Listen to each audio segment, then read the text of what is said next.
bantuan Pak Surya ya, sharingnya gitu, karena Bapak adalah salah satu asesor di Lampung Forkom, sehingga mungkin nanti di dalam salah satunya kurikulum kita ini mungkin ada yang perlu untuk disesuaikan, workshop tentang kurikulum khususnya di dalam review LKPS dan LID program studi teknik informatika Wisdia Gamamala saya nyatakan dimulai. Jadi mungkin saya menangkapnya Pak harus disenggol-senggolkan dengan kurikulum supaya selaras gitu. Padahal aslinya sih mau lihat apakah lab dan LKPS-nya sudah bagus atau belum gitu ya. Apa yang lain adalah yang menonjol OBE. Saya sama lagi. Tapi nanti habis masuk OBE outcome based education. Semua tim yang terlibat dalam pengembangan objek yang dianggarkan termasuk mahasiswa itu kita cantumkan. Sehingga nanti kita punya keluaran yang bisa kita masukkan untuk dosen dan untuk mahasiswa. Insya Allah kalau informatika ini biasanya aktif. Itu karena programmingnya untuk bisnis intelijen misalkan, atau pemrograman visual atau dasarnya misalkan. Yang diajarkan apa Mas Habib? Python. Ya, Pythonnya untuk data analisis atau buat banyak data analisis, karena bisnis intelijen ya. Oke, itu skill segala macam apapun ya, semuanya ujung-ujungnya ada negosiasi di belakangnya. Itu yang paling jos gitu biasanya. Orang punya skill tapi kadang-kadang itu karena belum di PHP-nya, sudah nggak ini lagi belum ditinggalkan. Walaupun sekarang saya ada Python, walaupun buat bikin web, walaupun buat bikin backend, bikin frontend gitu ya.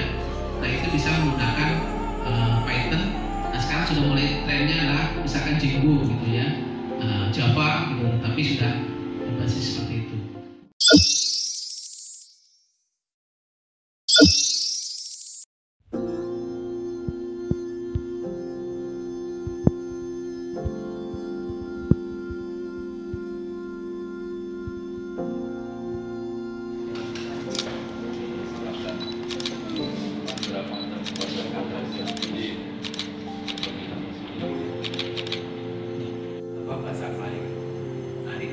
Secara offline kita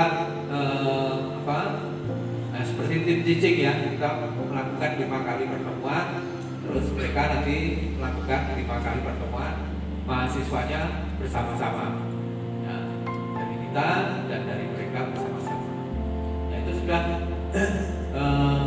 terjadi itu pertukaran pelajaran, bahkan kuliah untuk kolaborasi bersama-sama.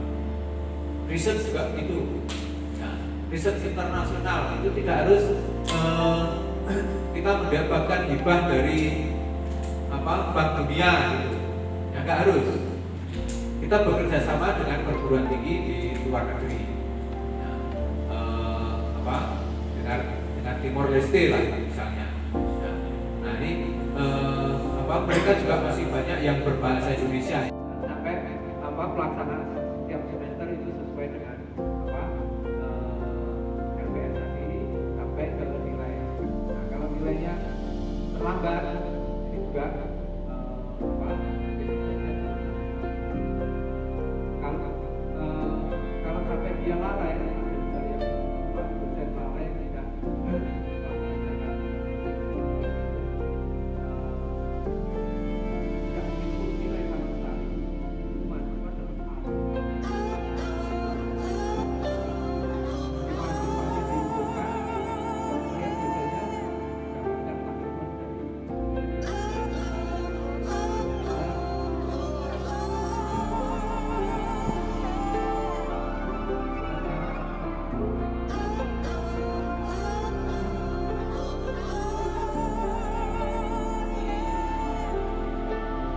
hampir 100%.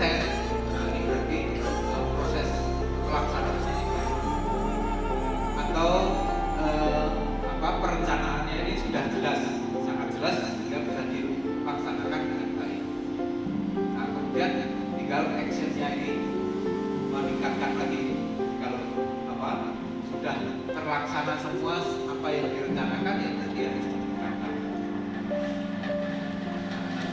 maksudnya kualitas magangnya ini ulang-ulang kualitas magangnya pokoknya mahasiswa mendapatkan porsi sesuai dengan standar yang diberikan sudah apa.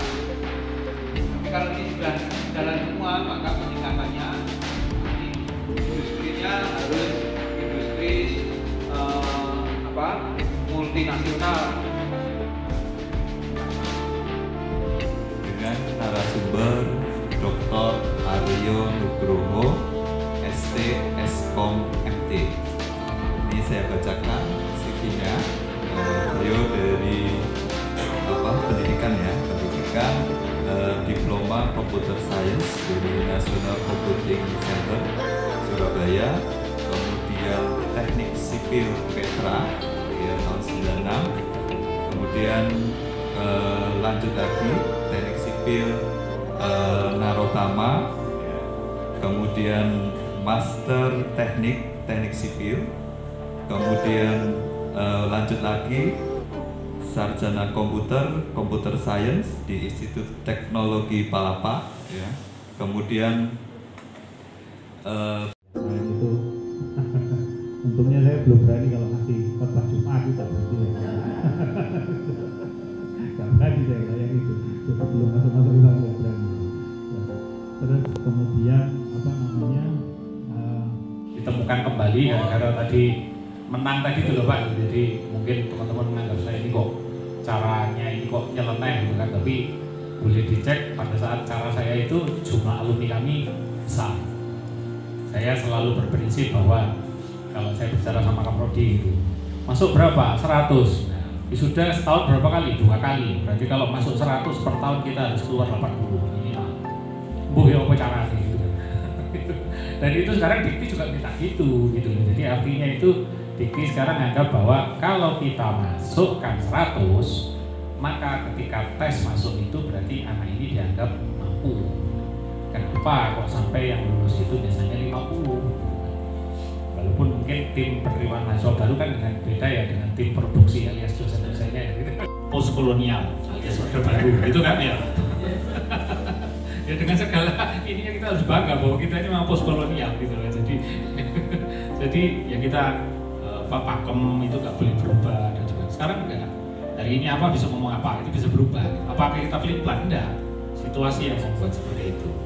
Nah, seperti yang muncul juga dengan kebijakan Merdeka Belajar Kampus Merdeka yang tiba-tiba mengatakan bahwa hak belajar 3 semester di luar program studi. Ini menjadi hak. Nanti saya akan tunjukkan satu yang menarik. Ternyata hak ini pun ternyata ada yang nawar. Beberapa kampus ada yang nawar. Ini landasan hukum, nggak usah nanti mungkin kalau mau dibagikan ya dibaca di sana aja. Nah, ini hak belajar yang kemudian ini salah satu kampus ya.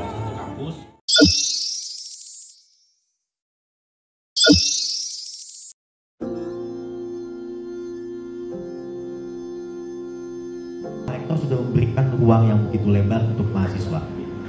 Hak ini sudah diberikan, saya yakin. Kenapa? Karena banyak program yang sudah diikuti oleh mahasiswa. Begitupun kami di UBP Karawang, rektor membuat keputusan sudah memberikan ruang hak kepada para mahasiswa kami untuk mengikuti kegiatan MBKM yang sebagaimana yang tertuang dalam Permendikbud nomor 3 tahun 2020. Nah, banyak sekali kegiatan-kegiatan yang bisa diambil oleh mahasiswa, ada dalam terutama pada mahasiswa bapak-bapak, ibu-ibu ya, karena kadang mahasiswa kan tingkat berpikir kritisnya tinggi, gitu ya. Dan saya harap juga mahasiswa bisa bersinergi dengan bapak ibu dosen, karena pembimbingan dari bapak ibu dosen ini yang perlu, yang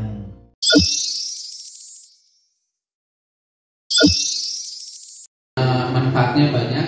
Tetap saya senang dunia mengajar karena sejak dari dulu bapak ibu saya berkarir dari jadi asisten laboratorium, kemudian asisten dosen, sampai alhamdulillah berkesempatan jadi dosen bapak ibu ya. Nah, mungkin mohon maaf bapak ibu yang secara ini lebih senior daripada saya, mohon maaf mungkin hari ini saya sharing bukan menggurui, tetapi harapannya kita bisa sharing ya pengalaman ataupun seperti ini ya. Dan alhamdulillah gitu ya, apalagi tuntutan daripada eksternal ataupun lulusan serapan kerja itu betul-betul tinggi. Nah, ini menjadi tantangan kita semuanya. Nah, hari ini saya berdiri apa gitu, email itu udah potensi dasar gitu ya, yang memang mau hukum, mau pertanian, kalau nggak bisa bikin surat, nggak bisa tata naskah yang bagus, ngetik dan sebagainya, nah itu pasti akan jadi problem juga. Mas, tolong bikin email, Mas, tolong ini Pak. Semester 67 ya. Jadi kalau zaman dulu kan magang itu ada dua konotasi, ada yang masih sedang studi kuliah, ada yang sudah lulus, memang magang di perusahaan. Magang itu kan istilahnya menawarkan diri ya. Jadi menunjukkan potensi dan kemampuannya, gitu ya. Tapi program di sekolah kampus itu adalah kontraknya 3 bulan. Nah lalu startup itu minta extend di extend jadi 6 bulan. Nah setelah 6 bulan itu si startup ini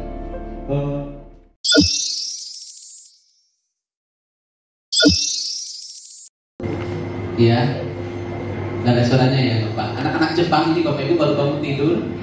Nah, video ini tahun 2015. Oke. Nah, diantar tuh Bu barangnya pakai apa? Sepatunya pakai drone. Nah, Society 5.0. Oke, bangun tidur, dia udah ngasih tahu ya.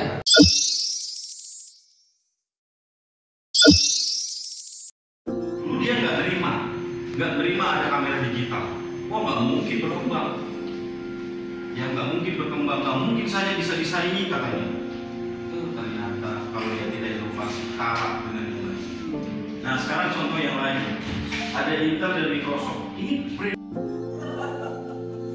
luar biasa, ada 3 ini. Minimal 1 atau 2 pasti.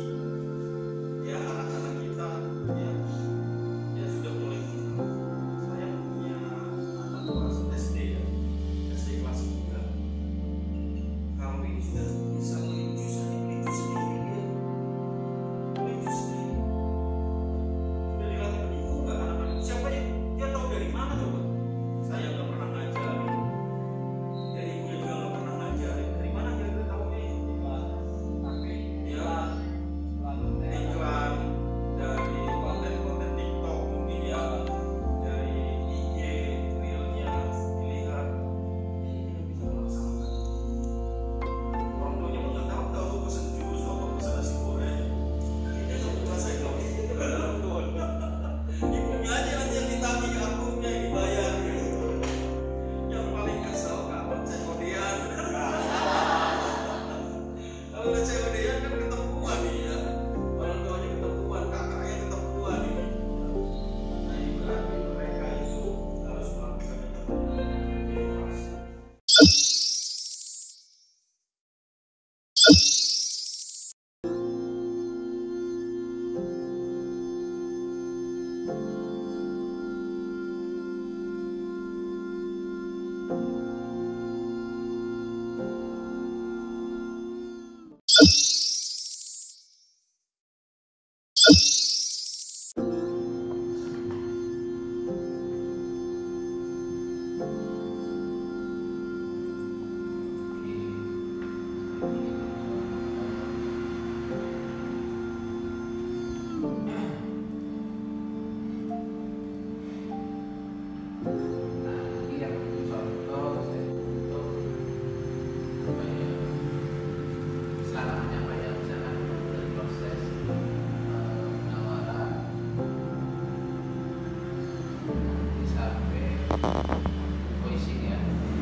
You